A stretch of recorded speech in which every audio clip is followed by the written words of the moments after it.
eyes. Perfect. I'm making this video kind of off the cuff. This was not going to be the video that I was going to make today. I was going to release a Cyclops gameplay video, but I'm going to make this video because I'm just fucking tired of hearing this shit. I'm in the range warming up because I'm about to play rank after this. But I'm just in the range warming up right now, but I have to address this because I feel like it is one of the biggest problems in Marvel Rivals right now. And it's going to be, the whole point of this video is going to be role elitism, comp elitism, and why people in this game should just not talk about any other roles and work on their mechanical skill. So I primarily played Marvel Rivals in Season 6. When I first came to this game, I played Vanguard because I liked Deadpool, and at that time, Tankpool was the strongest version of the character. So I was like, dang, I want to play him a lot. But I really didn't know the game, so I was like, hey, I want to fucking learn the strongest character in the game, or the strongest version of my favorite character in the game. So I learned Deadpool, or whatever, right? Then, right, or I learned Tankpool. But then I also liked Rogue, and I also liked Emma. I was like, bro, both of these characters are cool. I like the way they're played. I like the way that Rogue like interacts with characters. I like the way that Rogue fights. I like her cooldowns. And I like the fact that like on Rogue, like I feel like I could walk forward and do more than just absorb damage. But I feel like on Tank, in Rivals, like that's what people expect you to do. People expect you on Tank to just walk forward and absorb damage. And they want you to play like that because that's what people will say good tanking is, right? It's taking space and walking forward. Now, I played DPS in Season 6.5 with the release of Elsa because I wanted to try her. So I played DPS in the in 7.5 with the release of Elsa. Yes, I did. And I kind of like started only playing DPS because one of the first things I noticed about DPS is on DPS, I'm like, damn, I actually can carry bad teammates. Like, I 1,000% can affect the outcome of the game, right? I was like, if I play DPS, I feel like I can affect the outcome of the game better than all the other classes can, right? So that's why I locked it in. Well, I did that for like Season 6.5, Season 7, and Season 7. Season 7.5. I did that. I played nothing but DPS, right? And when I was on DPS, I was like, bro, like these motherfuckers cannot be this bad, right? I was like, there's no way that people playing tank and support can be this bad at the game. So one of my friends, or a guy that I'm in the Discord with, he always was talking about like how DPS players are one tricks and like DPS players suck or whatever. And I was like, cool, I'm gonna learn support, right? Because another person that I'm in the Discord with, they play support and they're really fucking good at it. Like really, she's like probably the best support player I've ever seen on console in a long time, right? But they also aren't like really a support player because they play other roles. So I would say they're more of a flex, but they're really, really good at support. Like really, really good. So I got interested in support because of White Fox, and I was like, dude, I want to learn how to play this role because I want to learn how to play White Fox. And then when I saw the Luna bus, I was like, I really want to play this role because I like Luna. So I spent all of last season playing support in tank. And one of the easiest things, well, the first thing that I noticed on tank and support is on tank, as long as you're peeling for your backline, right? People don't care, right? As long as you play Mag or Groot and you are absorbing damage, people don't care. They don't care how bad you could play. You play a game. You could play tank and go negative, and people would not say anything. You will not get blamed for the loss, right? You won't. You could play support and die a lot, but as long as you heal for over like, I think it's like 11K, people will say, oh, you healed and you did your job. It was everybody else's job to protect you, right? And that is insane to me. It's insane. And when I started playing support in DPS or support in tank, I started to realize how bad the community is at a whole, like how bad those roles are. Like, not like in the game, but how bad the majority of the people that play those roles are, right? Outside of like a couple of people that are tanks, like there are not that many good tanks. At least on console there isn't. And there's probably even less supports that actually know what they're doing, right? When I play support, I kind of like, I'm still a DPS at heart, so I do damage, and I get elims, right? Because I don't want to sit in the back and heal, right? I think that is like completely a waste of these characters' abilities, especially characters like White Fox and Luna, all these characters that have all these abilities that just let you fight. They let you fight. Like they actually are better at controlling team fights than just healing, right? White Fox has a charm that she can use. She has a teleport that you can use to keep your tank up. She has a brawl form that gives you anti-heal, right? All of these can generate picks. Like, all of her abilities can generate picks. And then she has this, right? Which 99% of the community uses wrong, me included, because if you do the roar in this, it makes your teammates basically invulnerable. So if you use the roar, it makes your teammates immune to CC. So basically, if you had a Scarlet Witch, you can roar Scarlet Witch or Star-Lord, and they cannot get CC'd out of their ultimate. They cannot. They become, I forgot what the buff is called, but they get a buff that makes them CC immune, basically, from the roar. But what people do is they just pop the character's ult and they run over people. They don't even use that part of her kit, right? Luna, when you self-snowflake on Luna, you basically get all your heals and your cooldowns back faster. You always have your clap, you always have your freeze, and you always have your ice art, so you're always able to regen and you get bonus damage, right? Which is why I never snowflake my DPS. I don't snowflake my DPS or tank. The only time I'll snowflake my DPS or tank is if they're dive and I know there's no way that I'm gonna be able to see them, right? That they're gonna leave my FOV, and they're gonna leave my FOV, there's no way I'm gonna be able to heal them. That's the only time I do it. But most of the time I don't, because I just stay with my team and heal my team, right? The problem is, in this role, support specifically, people just stand in the back and do this. They don't do anything else. And they pick characters like this, and they just sit in the back and don't play the game. Because in their mind, they're like, oh, I don't have to do anything. I just heal bot. Like, I don't have to, like, do anything but stay in dagger form and jump around and throw daggers and just heal people, right? When you can do this, which literally will win you team fights because it debuffs everyone on the team and makes them invulnerable. Like, she's probably one of the only 2 characters in this game that have purple ability, like, that make you invulnerable outside of thing. You can fade and keep your whole team alive from ultimates, right? And if your team can't push up, you can ult forward to allow your team to push up and control and hold space.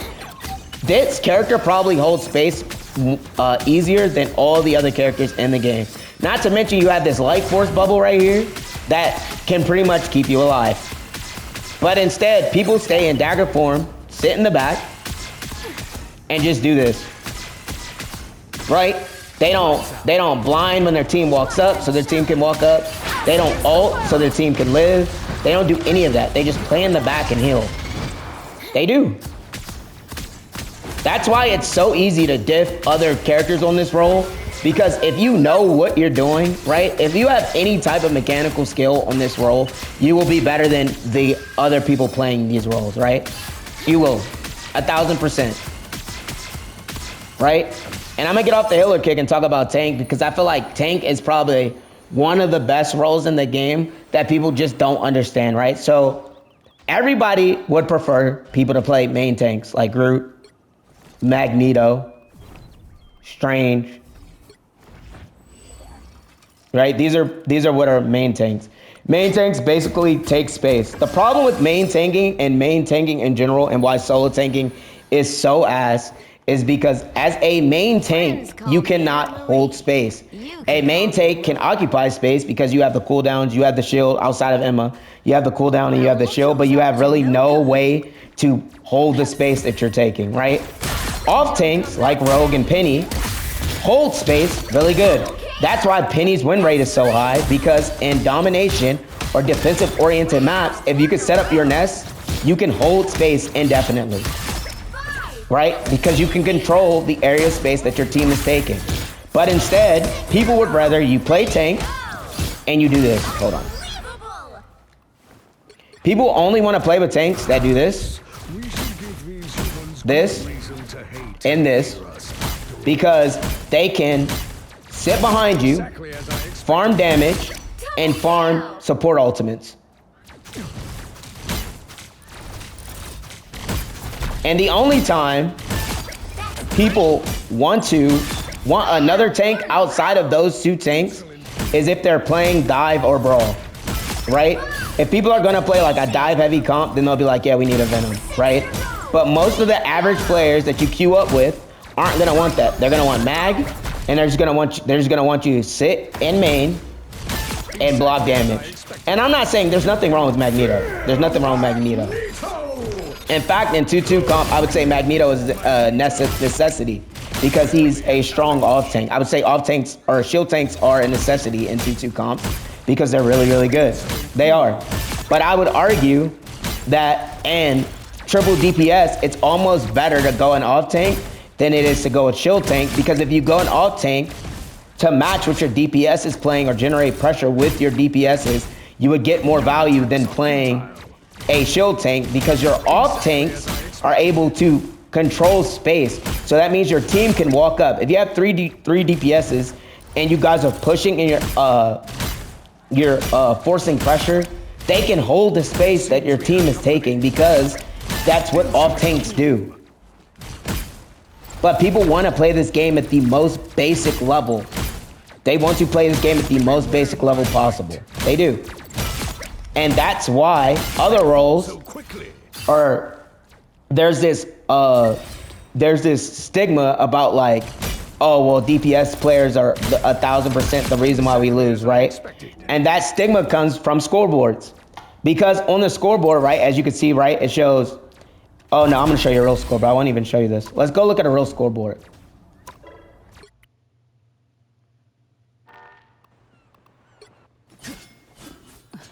Let's go look at a real scoreboard. This is my first competitive game this season yesterday, right? Let's look at the scoreboard. All right. So on the scoreboard, you have KOs. These are kills you was assist in. You have deaths and you have assists, right? You have final hits, damage, damage blocked, and healing, all right?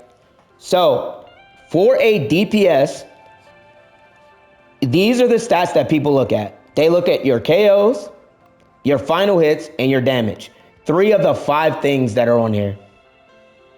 For supports, people look at healing. For tanks, people look at damage blocked. People don't look at finals. People don't look at KOs. They don't look at none of that. Now, let's just look at the scoreboard. I went 34, 4, and 24. I had 12 finals, 13K damage, 10K damage blocked, and 17K healing with 52% accuracy. That was my stat line. This Gambit went 8 and 10, had 3 finals, 8,000 damage blocked, or 8,000 damage, 9,000 damage blocked, and 18K healing, right? So he out-healed me. And in the normal world, with the way this game works, people would argue that Gambit was a better support than me because he out-healed me. But Gambit did not affect the game that I affected the game. I had 9 times the amount of finals that this dude had. So that means in team fights, when I was fighting with my team, right? I was helping my DPS eliminate players. I was helping them get finals. And you could tell by the difference in their deaths versus their deaths. So my DPSs died 2 times and 6 times. Their DPS has died 11 times, 9 times, and 11 times, but he healed for 18K. You know why my DPSs died 8 times?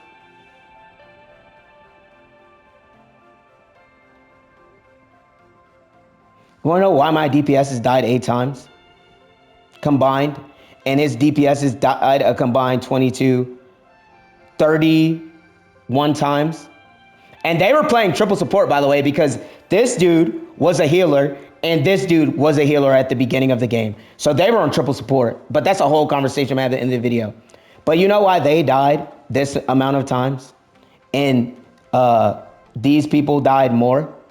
It was because I was helping them get picks because I was generating pressure, right? My tanks died 4 times. I died 4 times. You want to know why we died collectively together 4 times? Because every time I died, I was in the front line with my tanks. You want to know why Rocket died 1 time? Because Rocket was able to play in the back and not get dove because I was generating pressure with the tanks and the DPSs, right? Another stat, let's look at the damage. He had 8K damage. I had 13K damage. I had 4,000 more damage than him. 2,000 more damage than his cloak and dagger.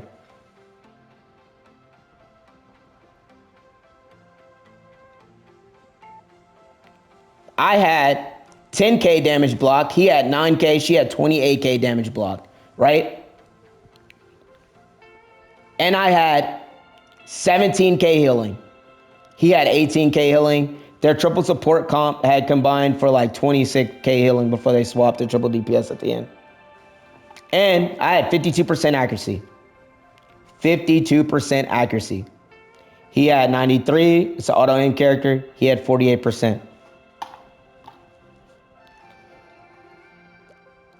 As a DPS main, right, I learned that to have value on DPS, you have to get finals, right? You have to deal damage and you have to get KOs.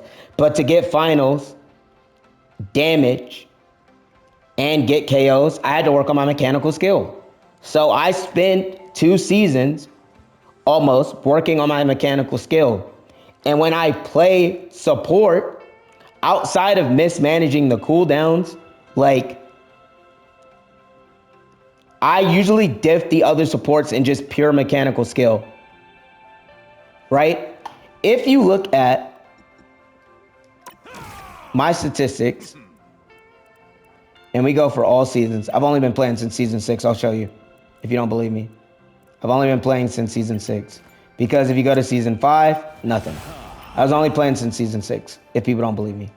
But if you go to season 6, right, I have 32 minutes on Gambit, 30 minutes on C&D, right? But let's look at season 8, right? Look at Luna.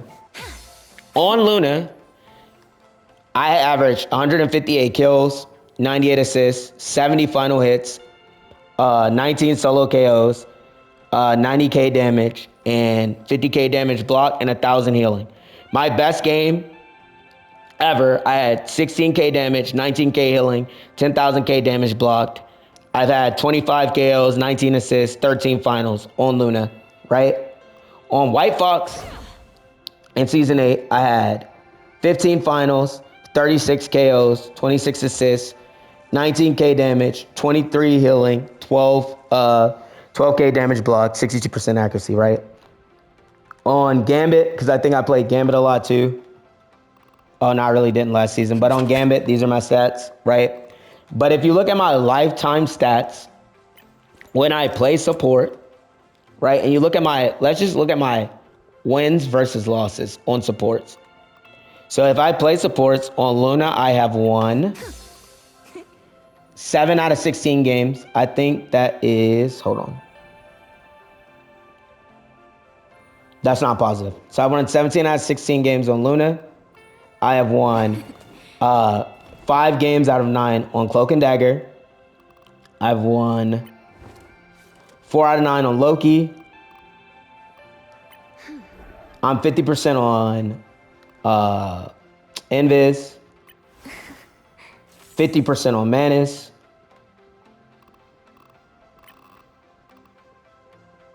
Where's my White Fox?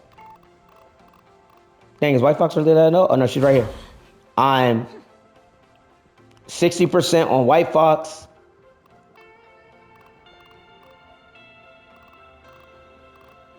I think that's it. I don't think I've played any other support. Yeah, I don't play any other supports. Oh, yeah, C&D. Where's Cloak and Dagger? And I'm... Oh, yeah, we already talked about Cloak and Dagger. But if you look at all of my characters when it comes to supports, I have finals out the wazoo on characters. Oh, and on Hill Pool, I'm a little bit under 50. But on Hill Pool, I have 189 finals, right? My damage on support is insane. Insane. Actually, hold on. Let me fix something real quick. Because I want to actually, like, look at something. Where's it at? Social. Hold on.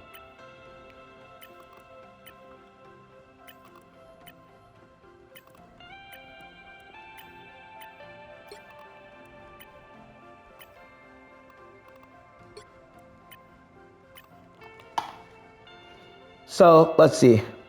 Let's go on everyone real quick, and let's go to Marvel Rivals Tracker. Let's go to Tracker Network. I'm gonna look myself up on Tracker Network. Let's go to Marvel Rivals.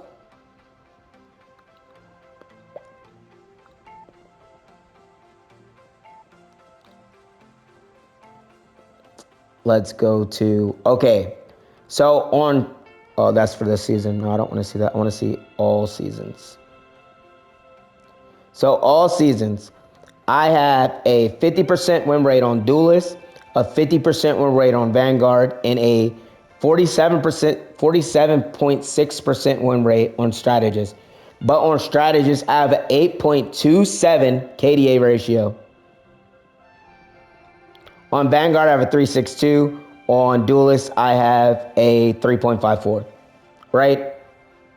And Duelist is my most played role, so I have a 50% win rate on Duelist. Cool. Cool beans. Why am I telling you that? When you play support, right, it's really easy as a support main or a DPS main or a tank main to blame DPS because you see our stats on the fucking scoreboard, right? But you guys' stats, unfortunately, don't get displayed on there because there isn't a how long you held space stat. There isn't a how often your team moved forward and how many ults you blocked. It's only healing for supports and damage blocked, right? But like in the grand scheme of the team, if you're not getting finals, you're not generating pressure. If you're not doing damage, you're not generating pressure. And that's why we won that game when I was White Fox, because I affected the game in all three phases of the game, which is what you should do, right? What I learned flexing is you can take skills from each role and use them, right? As tanks, you see commonly where people are gonna push from because you're in the front, right? When I play support, I see where my DPSs go, like bad angles that my DPSs go. So when I go back to DPS, I'm like, bro, I remember when I was playing support and I was all the way fuck over here and I was like, why the fuck would our DPS go over here? So I'm like, dude, I'll never do that because I'll die and I'll be out of position, right? The problem with this game is I think it's easier for people to blame every role instead of just turning it into themselves, right? Duelist is the most mechanically demanding role because you will get diffed. You get diffed, right? And it's also the most looked at role because your impact is shown on the scoreboard. And when you lose 99% of the time, people will say it's the duelist's fault, right? They'll be like, oh, my duelists were bad. Not the fact that the tank wasn't creating space or that your supports weren't healing, or they were only healing and not damaging and helping you walk up. Like, it's a team game. One role in this game isn't better. But if we're gonna go there, according to Google, and you can look it up in the community, this Marvel Rivals community, the role that has the most impact on the game is strategist. But strategist is also the role, according to the community, that has the least mechanical skill. So the strongest role that impacts the game, because strategist is also the strongest role, that impacts the game, also requires the least mechanical skill.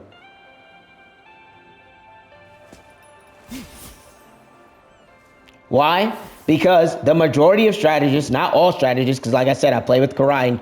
She is really good. She's probably the best strategist I've ever played with. They just heal bot. They don't make opportunities for the team. They don't know how to use their ultimates. They try to hold their ultimates too long. They try to combo their ultimates instead of just saving the team. Right? Unless you're actively ult tracking in this game, you should never be planning your ultimate to counter another ultimate. Because you get ultimate in this game too fast anyway. If you play the game correctly, you will outcycle people's ultimates.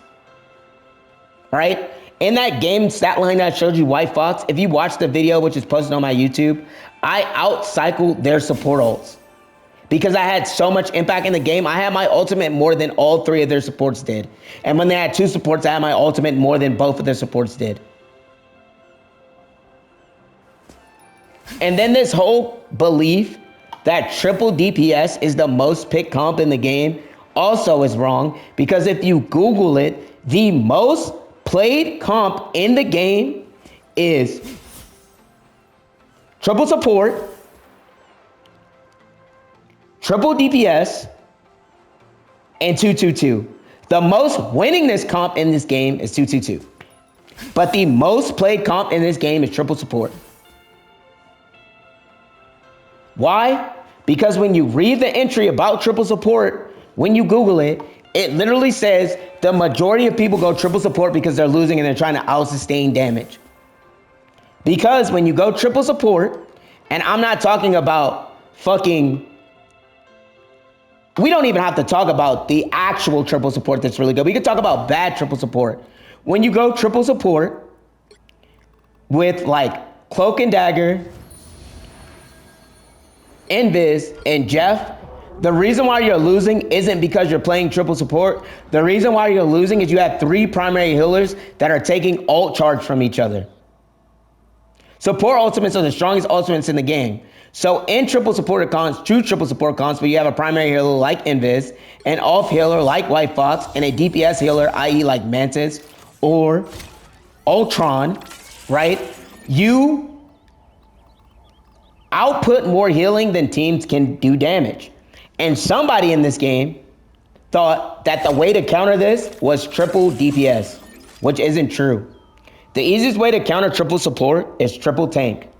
Want to know why? Because tanks' health pool, tanks have too large of a health pool.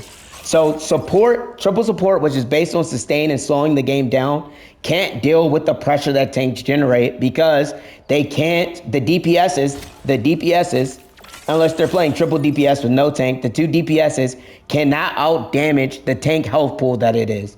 Plus, the two supports on their team are going to get their ultimates way faster and outcycle the triple support comp because they have three heavy health targets to heal. Which is why triple tank counters triple support. But somewhere in the whole comp makeup, because people were playing this shit incorrectly, people thought that, hey, playing triple DPS is going to beat triple support. When in fact, support characters have the highest survivability out of any character in the game because most of them, for the majority, have ways to save their life and have their own self-heal. People just don't use it. So the goal of this whole video, basically, in this whole rant is to tell you, maybe instead of complaining about the game, you look at your own game.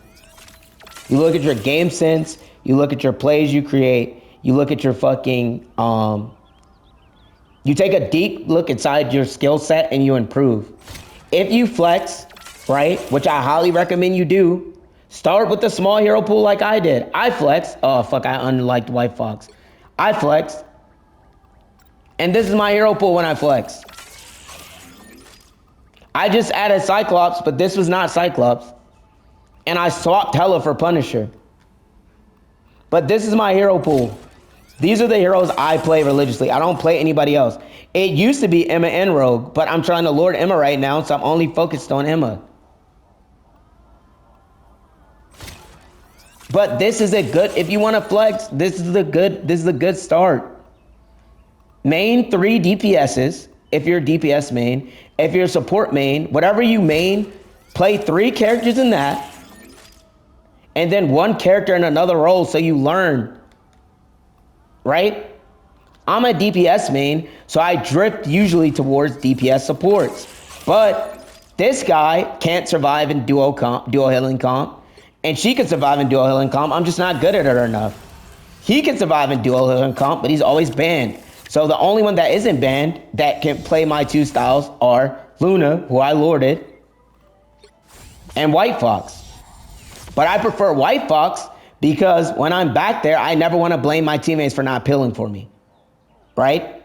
So I play a character that I'm able to box on so I don't get dove on all the time. I play Emma out of all these tanks. I play Emma and Rogue because I just like off tanks. I don't like taking damage and sitting in the middle of the game as a tank. I don't think that's what tanks should do. I like taking space and being in the front and calling shots and telling my team, hey, you can walk up. That's why I play Emma. That's why I play Tank Pool. That's why I play Rogue. That's why I play Penny. I don't play Mag. I don't play Strange. I don't play Group because I don't like tanks like that. They're slow. I feel like I can impact the game better on these tanks than I can on the other tanks. So the moral of the story is maybe instead of complaining about the game in the season that the game is in and going on all these fucking strikes and quitting, you flex and play other roles. Or you take a look at your game and you see what you can improve on because maybe your game isn't as good as you think it is.